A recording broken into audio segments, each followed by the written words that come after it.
Hello, everyone, and welcome to another race recap analysis here of the Giro d'Italia 2022. And today was the first sprint stage on stage three. And as always, I'm joined by Mr. Critical himself, Ewan. And Ewan, what happened on this quite boring stage? Well, this 201-kilometer long day from Kappelschweit to Balaton-Führer had only three members in the breakaway from two different teams. It's Mattia Bais and Filippo Tagliani, both of Drone Hopper, who are also incidentally both in the breakaway on stage one, as well as Samuele Rivi of Eolo Cometa. They hung out in the breakaway with Bais and Rivi being the longest standing in that breakaway, getting caught at roughly 25, 30 kilometers to go.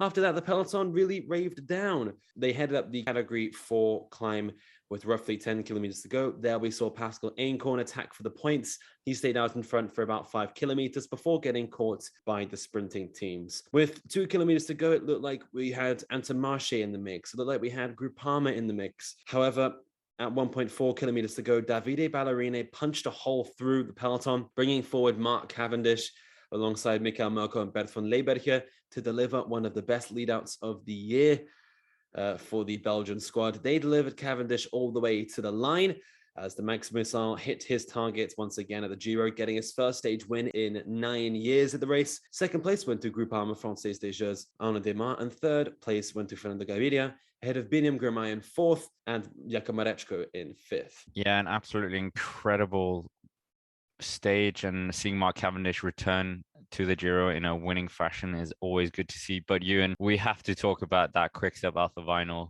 lead out. How did they do it? There were so many lead out trains and they kind of came from nowhere, just cut the peloton. And what was it that really did it for you in terms of just the sheer masterclass here? I don't know. It was Ballerini just found that gap, ran through it. And I mean, it's a super strong final four guys: Cavendish, Merkel, Van Leeberge, and also Ballerini. They're super, super strong as four guys. I think it's the strongest lead out they could have possibly fielded to this race to help Mark Cavendish. And it just worked. It worked very, very well in the end. And fair play to Quick-Step. They proved that they are the strongest in the world. And I mean, Mark Cavendish, all he really had to do was stay in front and show everyone that he was that little bit faster. I mean, in terms of the position he was in as well, there was no better place to do it, especially given that it was a longer sprint. I think it was longer than you'd expect it to be. So Cavendish really did stay out in front, even though Demar was rushing in. We saw Marechko come around with some speed as well, but Cavendish was the guy, and I think that's down to that lead out.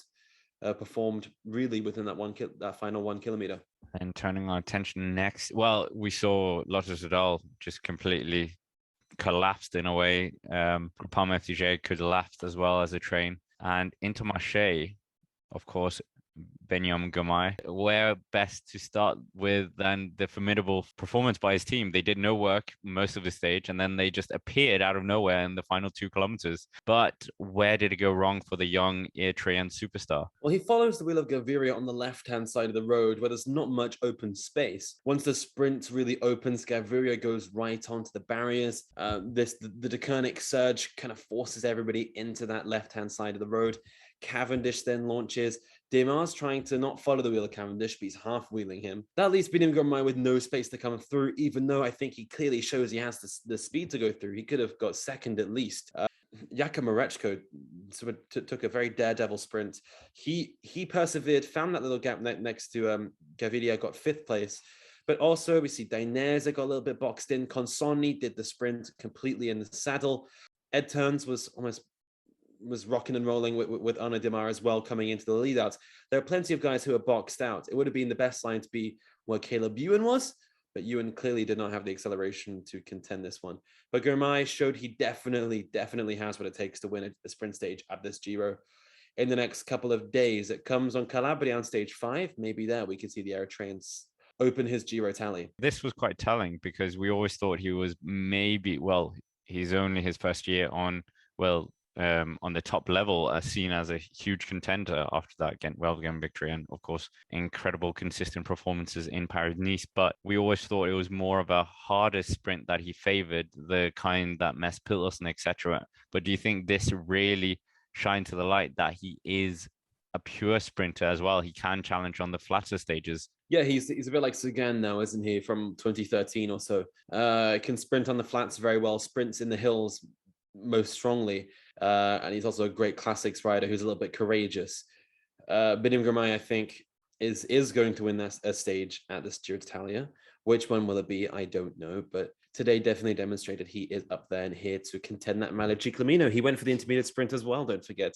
So he is a key contender to win that jersey. However, there is still a bit of a gap between him and Van der Poel, and Mark Cavendish now has 53 points, just 2 fewer than Biniam Girmay himself. So Girmay is going to have to search out the points on these hillier stages in order to put himself just a little bit ahead of Mark Cavendish in the battle for the jersey. We spoke about it on the stream. Mareshko, was that the duty for Mathieu Van der Poel? I think he answered that he wasn't going to go after the points classification with his performance in the latter part of the sprint, where he just kind of sat up and didn't even bother to kind of just stay in the mix. He threw away a bunch of points there. But if that's not his goal, why does he care? But bit of a shame because he's probably going to lose the Maglia Rosa on stage 4. So it would have been good for him just to have another jersey for a few days at least. Yep, exactly. He's just going to try to keep that pink jersey. He said in interviews before the stage he was going to help Mareczko. He did that. Mareczko sprinted well. He shows he has good legs. I'm intrigued to see what Jakob can bring over the next couple of weeks. It would have been good for him to win here in Hungary. We're not far away from Poland, where he was, in fact, born and lived for 5 years. I thought it could have been a nice gesture for him to do so, particularly with big Polish support in Hungary. But it hasn't quite happened, and we'll wait to see if Alpecin Fenix can get that sprint victory. Every Grand Tour they've started, they've won a flat sprint stage. So let's hope that record can continue at the Giro with Mareczko, Oldani, or even Van der Poel. So finishing with a certain Mark Cavendish. What's the limit in this year's Giro d'Italia? 7 opportunities. He's already taken the first one. So is he going to win all 6 of them like he did the last time he won the points classification in this race? He's got the ball rolling at the moment. So, I mean, once Cavendish has that ball rolling, it's hard to stop him. So, I'm expecting a couple of stage wins, potentially a Malo Ciclamino stint as well. It could be cool to see him take a win in that jersey, given that he's old enough. I mean, the last time he was in this race, the jersey was a different color, and he won it then when it was the Maglia Rosa, the red jersey. So a couple of days in the Ciclamino could be a nice little photo for him. But it's open. It's open. I think he's definitely looking like the front runner, but Arnaud Démare as well looked like he had the legs in the final to come around him, or at least to challenge in the days to come. So it's looking pretty fierce at this Giro d'Italia in terms of sprinting. We haven't even seen Caleb Ewan on full pelt.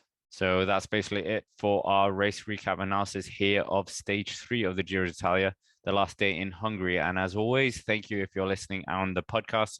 Please like the video, subscribe to the main channel, The Cycling Dane, or The Cycling Dane Extra, which we're on right now, or The Cycling Dane Gaming, of course, to keep up to date with all the various platforms. We're going to put plenty of Giro stuff out. But yeah, with that, I just want to thank every single one of you for listening or watching. And of course, why not join us for one of our commentary live streams, as well as we will resume after the rest day tomorrow.